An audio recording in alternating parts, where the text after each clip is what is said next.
Today we're making paper flowers. The material we need is an 8x11 piece of paper, green construction paper, a pair of scissors, we need a pencil, and glue.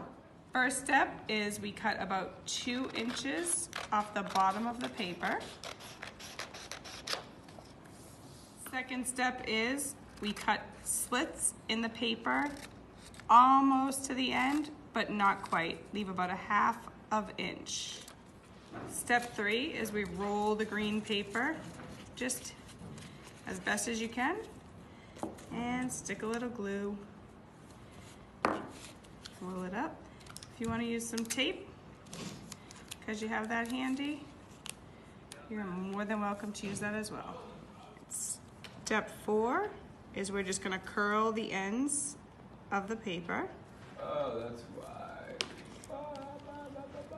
Any way that you can.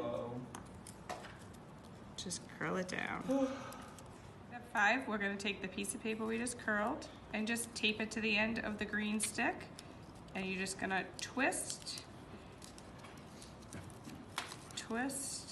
all the way down as far as the pink paper will go onto the green.